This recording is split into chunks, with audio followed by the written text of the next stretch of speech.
Essa exposição nos traz, à luz da reflexão, um dos períodos mais sangrentos, cruéis, covardes, prazerosos, períodos da história do homem. Você vai sentir nojo, asco, revolta, prazer, por que não? E tantas outras reações mais possíveis para qualquer um de nós, seres humanos.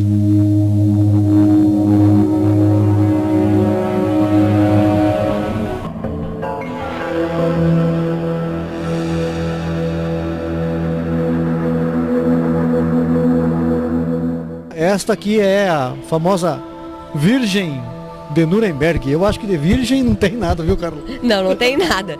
A Virgem de Nuremberg é conhecida também como a Dama de Ferro. O corpo dela é todo entalhado em ferro e a cabeça entalhada em madeira. Dentro dela existem facas. Então, como ela funciona? Ele é um sarcófago, aqui dentro pode-se posicionar as facas de vários modos e as facas não pegavam pontos vitais. Isso quer dizer que a pessoa não morria na hora. Então, ela morria lentamente. E nessa época, a primeira execução dela foi em 1515, nessa época os soldados faziam apostas para ver quanto tempo o ser humano durava aqui vivo. Então, às vezes, demorava um dia, 2 horas, dependendo do ser humano, né? E isso criou várias apostas entre os soldados. Caramba, meu Deus do céu. E contra quem, né? Soldados, imagina se a guerra, quem era contra estava ferrado, ou era a favor ou era a favor. Não havia opção democrática, no caso, como vivemos agora, né? Não, na época não tinha democracia, né? Na época até tudo que falava-se mal do governo ou do clero na época era condenado a alguma coisa. Então na época a gente não tinha direito a nada, como hoje a gente tem direito a falar tudo o que a gente pensa.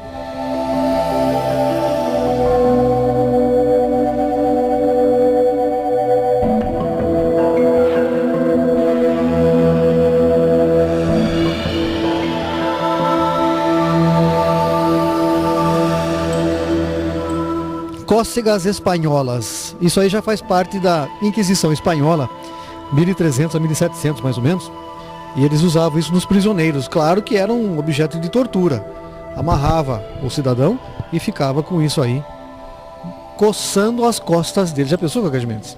Coisa horrível. E também, alguns prisioneiros, como estavam lá esperando julgamento, ou tinha que levá-los para os tribunais, porque estavam pesteados, doentes, eles tinham nojo de pôr a mão. Então eles puxavam os presos, imagine só, com esse garfo, até o local de julgamento deles, para que a peste, a doença que eles tinham, não fosse transmitida para o carrasco, para as pessoas que estavam manuseando. Então pegava esse garfão aí e puxava o cara.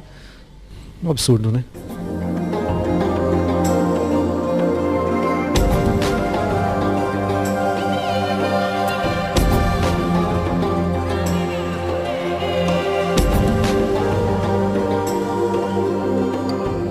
Cacá de Mendes, este aqui é o cavalete.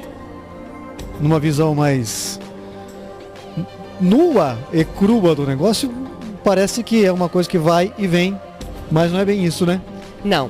O cavalete tem 3 formas de tortura: mãos, costas e pés. Com o funil, primeira tortura. Com o funil coloca-se água abundante dentro do estômago da pessoa.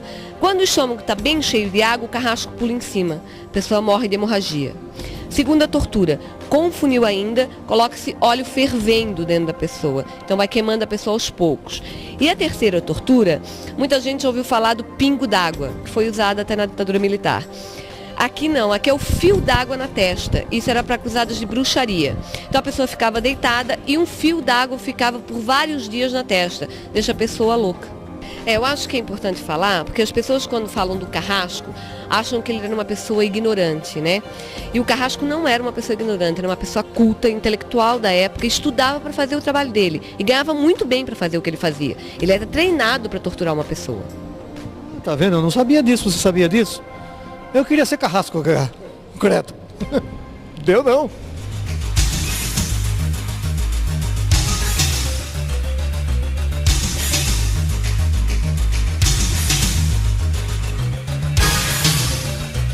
Nem o meu lado mais sadomasoquista ou sei lá o que da minha mente poderia imaginar que o ser humano fosse capaz de criar uma coisa dessa aqui, ó. Esmaga-seios, usado na França e na Alemanha. Nós estamos falando do período da Inquisição até mais ou menos 1700.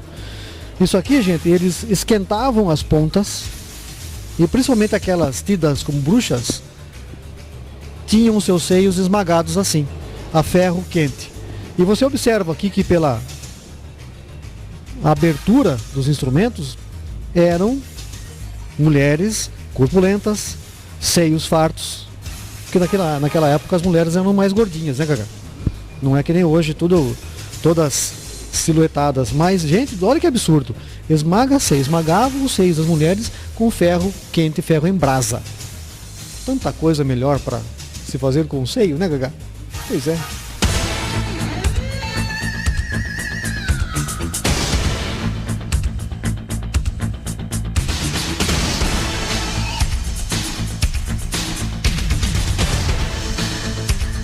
Viola das comadres. Sugere um violão e era especialmente usado para aquelas mulheres fofoqueiras e que principalmente traíam os homens, seus maridos. Eu acho que isso tem que fazer, viu, Cacá?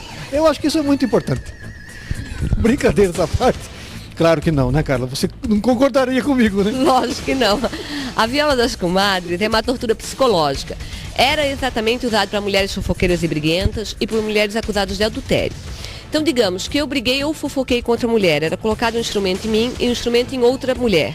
E os dois eram ligados. E a gente tinha que passear assim na cidade até aprender a não brigar ou a não fofocar. Se eu sou adúltera, só em mim, e eu giro assim pela cidade para mostrar que não sou uma mulher digna.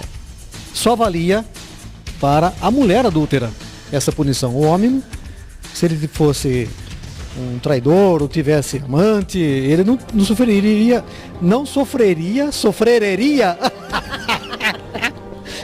Oi? Deus livre. Esse tipo de punição. Não, até porque o machismo, até hoje na nossa sociedade, ela é em voga, né? Então, na época, o machismo era muito pior. Então, a mulher era condenada, lógico, muito mais facilmente, que eu acho isso incorreto, até hoje. Mas a mulher, na época, era totalmente condenada, ela não podia pular cerca, de forma alguma. Nem um muro, nem nada.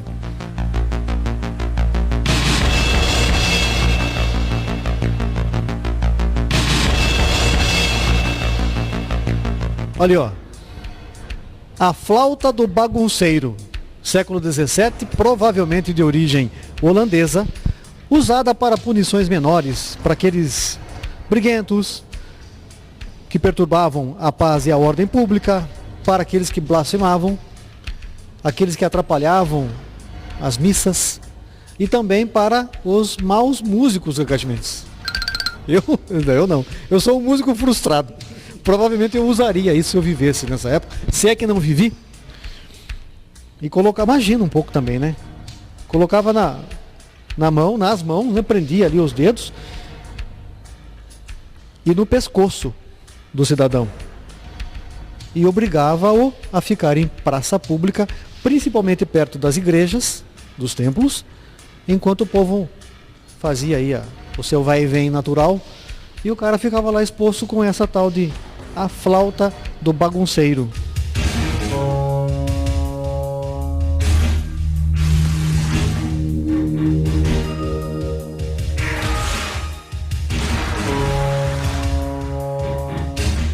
São 34 peças nessa exposição, né? Sim, 34 peças, onde a marchand é a cadeira inquisitória, que tem 1.606 pontas de madeira e 23 de ferro.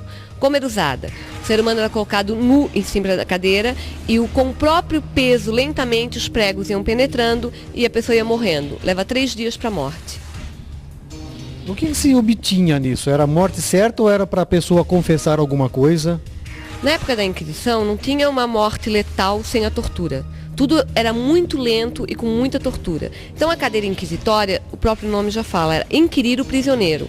Então, por isso era lento, a pessoa morria lentamente. E de que período é essa cadeira? Mais ou menos em que época foi usada? Em 1800, e essa é a peça mais antiga da exposição, ela tem quase 800 anos.